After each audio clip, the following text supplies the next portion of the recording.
When the rest of the world sleeps, something else awakens. The night shift doesn't just change your schedule. It changes what you see, what you hear, and what sees you back. These are 4 true stories from people who learned that some jobs... Welcome back to Horror Shadows. I'm your host, and tonight we're diving into the darkest corners of the working world. These stories were submitted by real people who experienced something that no employee handbook could ever prepare them for. Before we begin, make sure to hit that subscribe button and ring the notification bell. You won't want to miss what's coming next. And if you have your own night shift horror story, leave it in the comments below. It might just be featured in a future episode. This first story comes from Marcus, a security guard at a large office complex in downtown Chicago. Marcus had been working the night shift for 3 months, when he discovered that not all the building's occupants clock out at 5.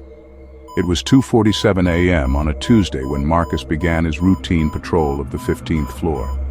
The accounting department was always dead quiet, rows of empty cubicles stretching into darkness, broken only by the occasional emergency light. But tonight was different. As Marcus stepped off the elevator, he noticed something that made his blood run cold. One of the computers was on. The blue glow emanated from a workstation in the far corner, Sarah Chen's desk, according to the nameplate. Marcus approached slowly, his flashlight beam dancing across the carpet. The computer screen showed a spreadsheet, and someone was actively typing. Numbers were being entered, calculations being made.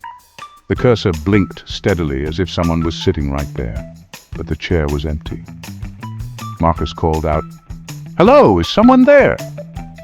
The typing stopped immediately. The screen went black. Then, from somewhere in the darkness between the cubicles, came a sound that Marcus will never forget. It was crying. Soft, muffled sobbing that seemed to move from cubicle to cubicle. Marcus followed the sound with his flashlight, but everywhere he pointed, he found only empty desks and vacant chairs. The crying grew louder, more desperate. It was coming from everywhere and nowhere at once. Marcus ran back to the elevator, jabbing the button frantically. As the doors finally opened, he heard one last sound that chilled him to the bone. A voice, barely audible, whispered his name. "Marcus, Marcus, don't leave me here." The next morning, Marcus learned the truth. Sarah Chen had died at her desk 6 months earlier. Heart attack. She'd been working late trying to finish a project. Her body wasn't discovered until the next morning. Marcus quit the next day. But he still wonders, what project was she trying to finish? Working alone can play tricks on your mind. But sometimes, you're not as alone as you think. This next story comes from Jennifer, a nurse working the graveyard shift at a hospital in rural Oregon. Jennifer had been a nurse for over a decade, but she'd never experienced anything like what happened during her shift on October 13th. The psychiatric wing was quieter than usual that night. Most patients were sleeping peacefully under their medication. At 1:15 a.m., Jennifer was making her rounds when she noticed something odd. Room 237 had a patient. This was strange, because 237 had been empty for 2 weeks. Deep cleaning after a particularly violent patient had been transferred to a maximum security facility. Jennifer pushed open the door and saw an elderly man sitting on the bed staring at the wall.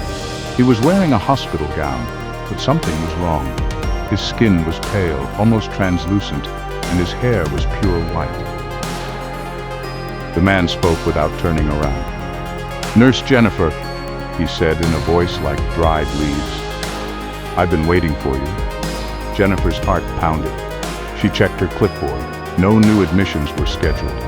"Sir, I need to see your ID bracelet," she said, trying to keep her voice steady. The man turned his head. Too far, farther than a human head should turn. His eyes were completely black, and when he smiled, Jennifer saw that his teeth were gone. Just smooth, pink gums. "I don't need a bracelet," he whispered. "I live here now. I've always lived here. In the walls, in the floors, in the spaces between the seconds." Jennifer backed toward the door, but it slammed shut behind her. The lock clicked with a sound like breaking bones. The old man stood up, and Jennifer realized he was impossibly tall. His head nearly touched the ceiling. "You can't leave," he said, his voice now coming from everywhere at once. "No one leaves. We all work the night shift here, forever." Jennifer pounded on the door, screaming for help. The scratching sounds grew louder, as if dozens of fingernails were clawing at the walls. Then, suddenly, everything went silent. The door opened easily. The room was empty. But on the bed, written in what looked like condensation, were the words, "See you tomorrow night."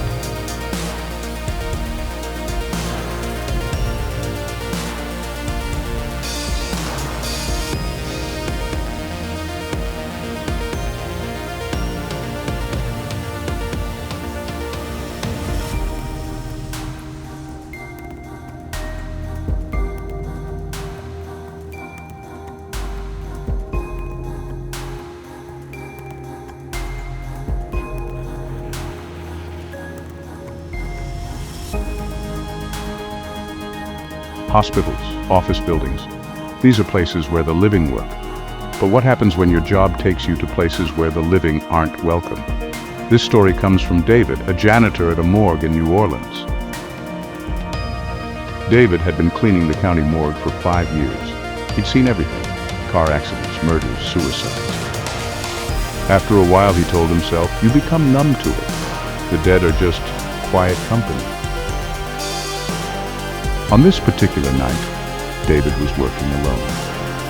The pathologist had left around midnight, and the next shift wouldn't arrive until 6 a.m. David preferred it this way. No one to interrupt his work, no one to ask questions about the sounds he sometimes heard. He was mopping the main examination room when he heard it. A sound like someone tapping on metal from the inside. It was coming from the body storage area. David tried to ignore it. Bodies make sounds as they decompose, he told himself. Gas escapes, muscles contract. It's natural. But the tapping was too rhythmic, too purposeful. Against his better judgment, David walked to the storage area. The tapping was louder now, and it was definitely coming from drawer number 17. According to the clipboard, 17 contained Jane Doe, a woman found in the bayou 3 days earlier. David pulled open the drawer. The body was there, covered by a white sheet. But something was wrong. The sheet was moving slightly, as if the woman was breathing. David reached out with a trembling hand and pulled back the sheet. The woman's eyes were open, staring directly at him. Her mouth moved, but no sound came out. She was trying to speak. Then she sat up. David stumbled backward as the woman swung her legs over the edge of the drawer. Her skin was gray and mottled, her hair hanging in wet strands. She reached out toward David with fingers that were too long, too thin. The woman stood up and began walking toward him. Her movements were wrong, joints bending in impossible directions, her head tilting at an unnatural angle. She opened her mouth and black water poured out. "Help me," she gurgled through the water. "I'm so cold. I'm so alone. Don't leave me here." David ran. He burst through the door and kept running until he reached his car. He drove home, called in sick, and didn't return for 3 days. When he finally went back to work, his supervisor was waiting. "David, we need to talk about drawer 17, she said. "It was found open, empty. The body is missing." David never told anyone what he saw that night. The Jane Doe was never found. But sometimes, late at night, David gets calls on his home phone. No one speaks, but he can hear water dripping in the background. Sometimes the most terrifying encounters happen in the most ordinary places. This final story comes from Rachel, who worked the overnight shift at a 24-hour diner in rural Montana. What she encountered in those empty hours before dawn changed her understanding of reality forever. The Moonlight Diner sat on a lonely stretch of highway between two small towns.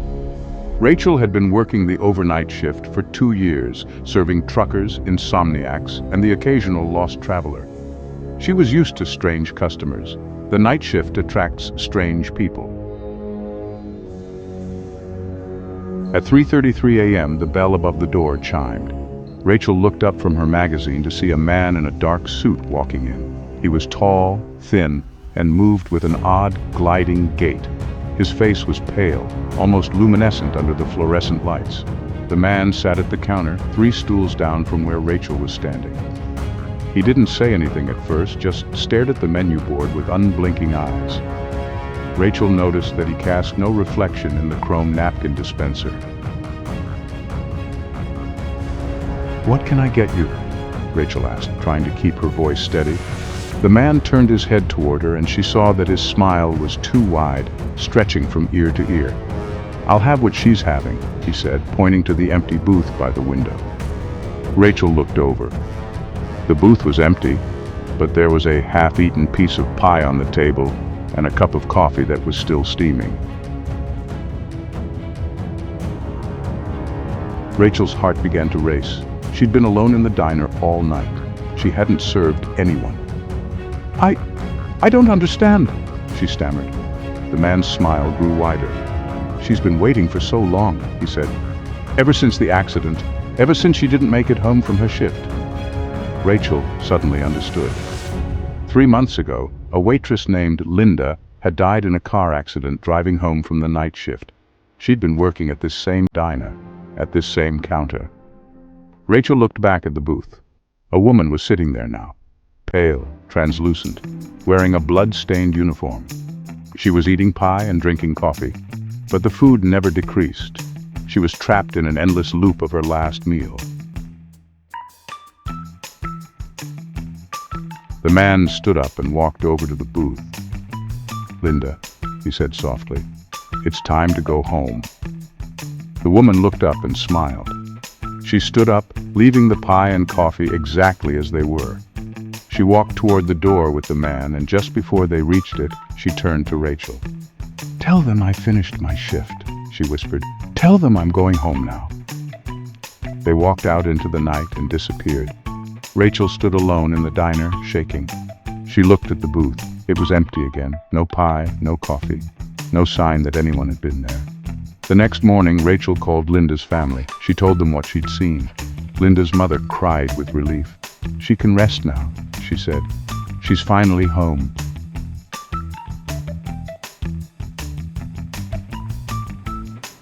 Rachel quit the next day. The diner closed 6 months later. But locals say that sometimes, late at night, you can still see lights in the windows. And if you look closely, you might see a waitress serving one last customer before going home.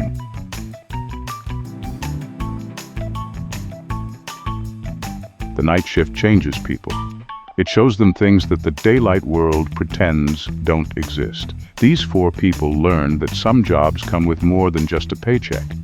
They come with encounters that will haunt them forever. If you work the night shift, you're not alone. Others have walked these dark hours before you, and some of them are still walking. That's all for tonight's episode of Horror Shadows.